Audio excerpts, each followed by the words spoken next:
You saw Think and Grow Rich, right? Yeah. What else? Oh, you mean Hood Rich? That looks cool, man. Is that new, sir? Is that a new one? Well, the program's not on CNBC yet, but when we're not on camera, I just got another offer from a. Anyway, I'll tell you about it later. Show business is my life. I'm telling you. No, there are no more cunts in any field of endeavor I've ever witnessed in 72 fucking years. It's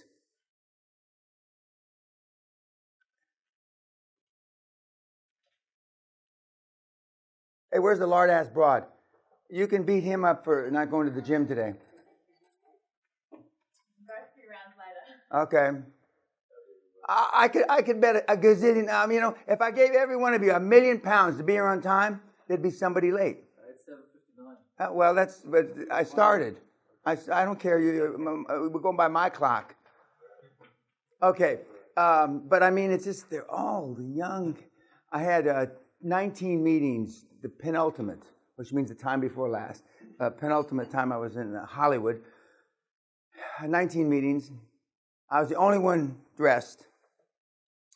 And every single person had bottled water. Some wouldn't drink bottled water when it was in a plastic. They'd reorder because it should be in glass. One was bought fizzy water, and they wouldn't drink the fizzy water. They'd only drink plain water.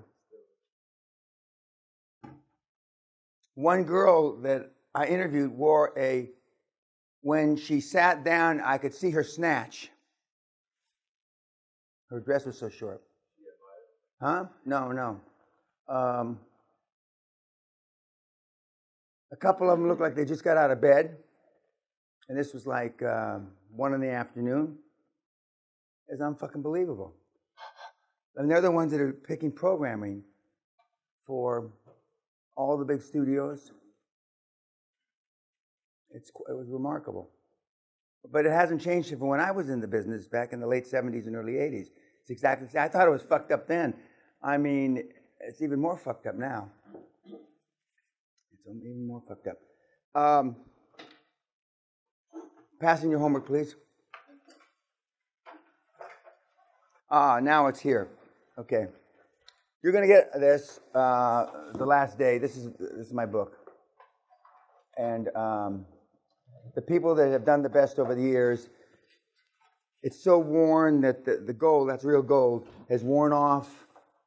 The leather, I mean, the pages, it's like a Bible that's 3,000 years old. The pages are worn because they've been looked at so much. Some of the guys write in it. I don't particularly like that. You can do what you want because it's your fucking book. But it looks like a Bible because I'm telling you what the fuck the Lord knows. This is the definitive motherfucker. This is it. This is the Quran and the Bible, the First, Second, Old Testament, New, every motherfucker there is. This is it.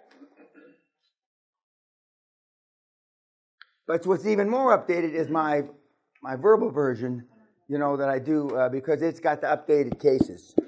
Now we have a surprise here because one of you has been laying like the Viet Cong used to lay in the bushes, to ambush us.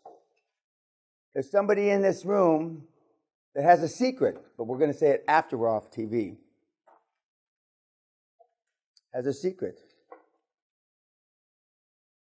And it's a good thing, not a bad thing. But he's been like the Kong. He's waiting. I don't know when he was going to leap on you, but I'm going to force the leap today. But you'll get this. And but of course, I didn't know what's that thing where you get shit. They steal it and they put it on YouTube or torrent. Yeah, I didn't know that existed. And then how long's torrent been around? Okay, right after I found out torrent, that's when I started giving everything away. I've been, I said, well, it's a pain in the ass. I'm only making a few $100,000 a year off of the product. Who gives a shit? and it's more. And then you wanted customer service when you bought something. This is a load of shit. We don't have time for this shit. And then people would call. We're thinking about buying shit. And the looky-loos, the tire kickers. And I said, this is anyway. But then when somebody told me about torrent, forget about it. I mean, we just give it all away. And now we have no customer service. And so now when you call, go fuck yourself.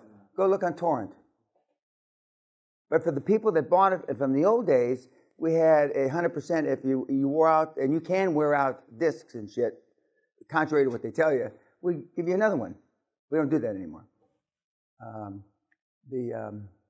It's like we have vets from, now this is an exaggeration, Korean War. I'm lying now. But from Vietnam, my era, they want the vet discount. You know, the GI Bill, what it used to be called, you don't have forever to use it. I've got some time frame after you get released. And it used to be released from active duty, but now I think it's released from reserve. You've got so many years. But we've got kids, and we have, in fact, I'm going to tell you about this gift I got from one of the kids. And they're really pretty elaborate, some of them, with dog tags, and I thought this was a real. And I said, how the fuck did he get that through customs? But it's not.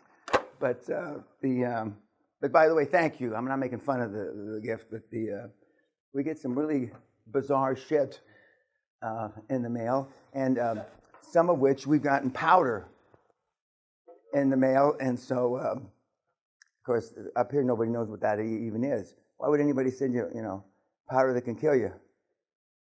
It's when I moved here, they said it's the 40s, the 1840s, and it hasn't advanced much since I've been here 35 years. So what about Think and Grow Rich?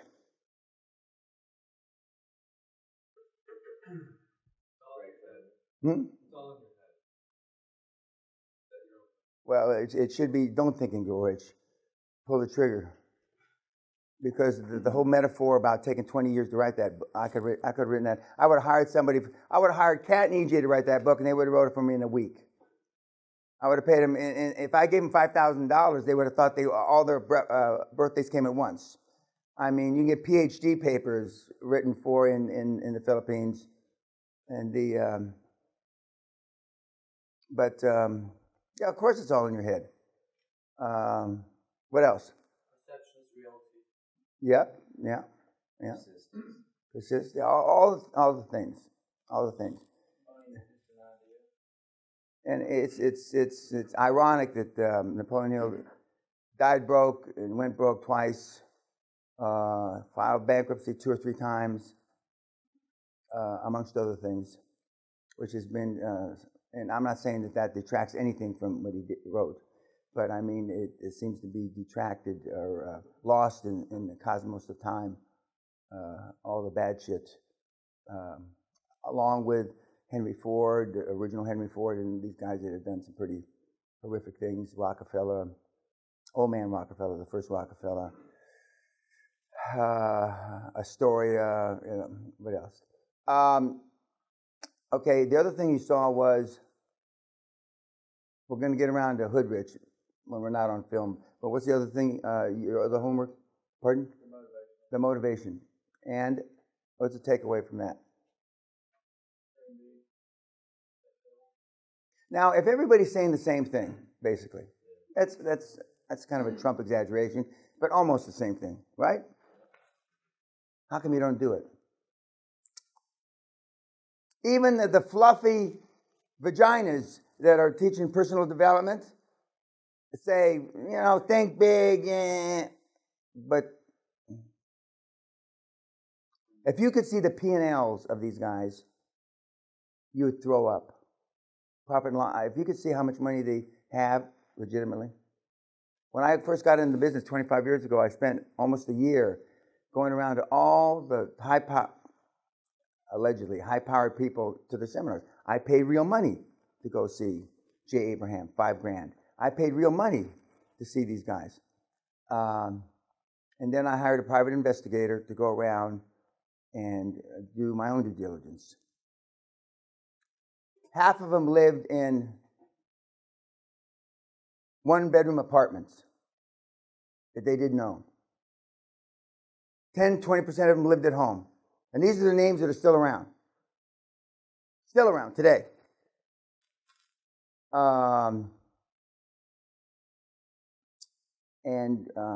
Ted Nicholas, God love him, who came to my first seminar, said, Dan, the personal development business is a $1 billion business, $1 going around to 1 billion people. And I thought he told me that to keep me out of the business. I thought he was twisting the truth because he didn't want the competition. He was telling me the truth. He said, when we grow up, we want to be like you. You've already done all this. You have more money than all of us put together. I thought it was just bullshit. I didn't believe him. One of the great mistakes I made in my life, because I would never come back in this business in 100 trillion years. It's a thankless cocksucker. It's not worth it. I get no satisfaction whatsoever in knowing that this black moron here is going to go across the goal line. And, ride the glory in South Africa. I get none. But what I do get satisfaction out of is being the best that ever lived. Me. Because I don't give a fuck about your Indian ass. And I mean it from the bottom of my motherfucking black hole that's a heart's supposed to be there. I don't give a fuck. But I do give a fuck about being the best there ever was. Because I'm the best there ever is now. And the reason we only have 24 people, because I can't follow up like I want to follow up. Like I used to give the seminars free, 700, 800 people in a room. And then, I gave them all over the world, but I couldn't follow up. Now they tell me my crack staff tells me I could follow up with computers now. I could follow all these fucking monkeys. But you can't beat on 4,000 or 5,000 people at a time effectively. But I can call his sorry Naval Academy ass, and I can rip his fucking tongue out one-on-one, see? Or some of you that look better than you are, because there's only at maximum about 100 of you a year.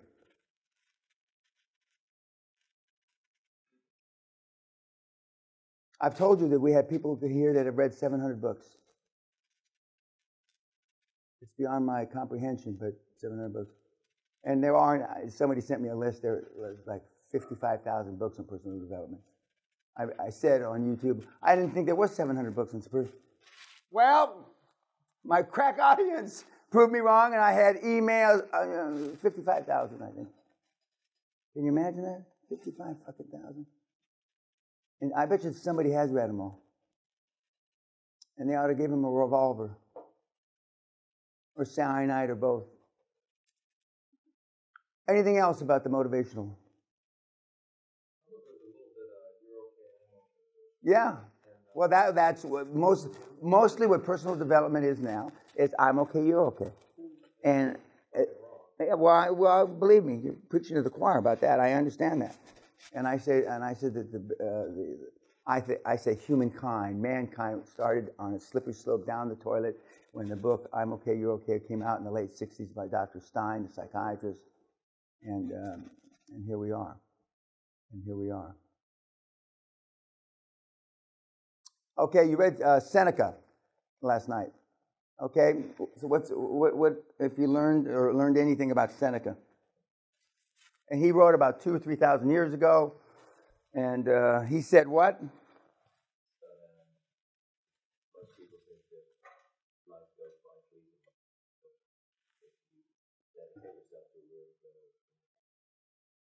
But even if you don't dedicate yourself to a worthy goal, even if you've got a shitty goal, you've got ample time.